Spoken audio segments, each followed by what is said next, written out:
rapper Takeoff, 33% of the powerful Atlanta rap bunch MIGOS, has kicked the bucket.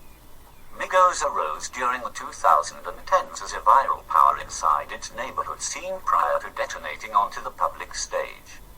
They figured out how to shape the overall climate without losing any of their territorial allure, opening a gateway for acts that followed. And the individuals highlighted Takeoff as the gathering's unmistakable advantage. He was supposedly shot after a fight at a bowling alley in Houston from the beginning Tuesday. Takeoff's demise was affirmed by Drew Findling, a legal counselor who addressed him. He was 28.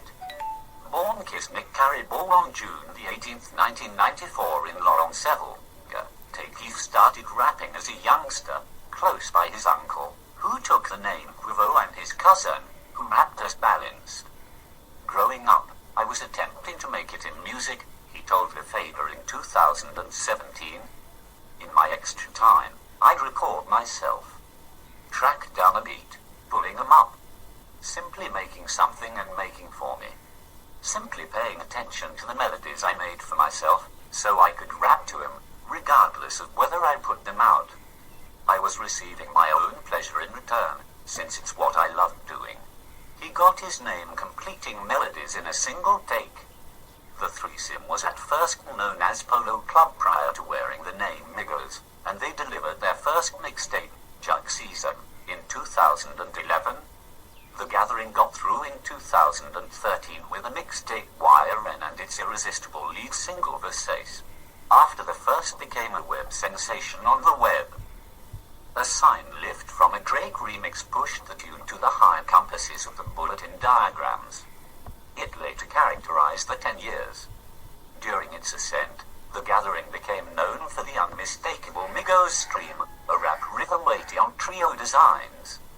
In spite of being the most UN public confronting individual from the gathering, Takeoff was in many cases proclaimed as its most misjudged piece, a vivacious entertainer inclined to episodes of thoughtfulness.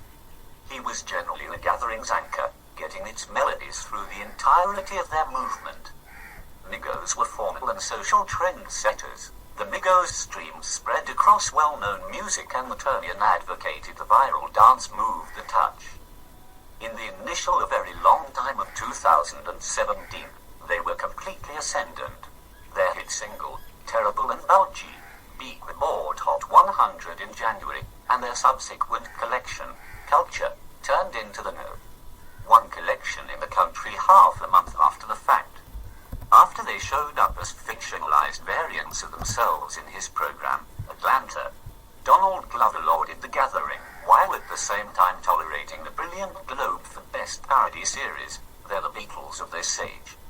What might have only been one more popular second rather settled MIGOS as a lifelong demonstration. Standard reputation never harmed their validity.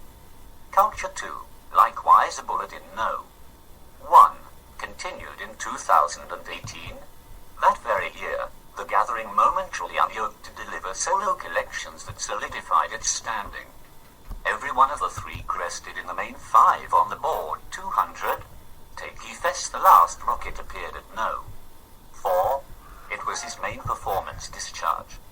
However, his personality remained generally inseparable from the gatherings for a large portion of its controlled by plan. Takeoff turned into an undeniably unignorable presence in their quick music, as his flammable sections occupied more room and developed more intelligent. The MIGOS finished their Way of Life set of 3 out of 2021, after rehashed delays welcomed on by the coronavirus pandemic. Talked world of the gatherings parted before this year when Takeoff and Quavo started delivering music without offset. Only weeks before his demise, Takeoff delivered a joint collection with Quavo, Just Worked for Endless Misconnections. In a statement delivered following his passing, his legal counselor Drew Findling expressed, Takeoff was not just a splendid melodic craftsman with limitless ability, yet in addition an extraordinarily kind and delicate soul. He will be significantly missed now and consistently. All through his triumphs, he remained generally unknown, apparently disinclined to the spotlight. Consideration didn't appear to suit him. Takeoff's a misjudged, Pierre P. Thomas, fellow benefactor MIGOS name Quality Control tweeted in May. Assuming that he thought often more about this rat game, he would step on you all, yet sadly he don't gaff. Been like that since he initially met him. Nothing has changed with him.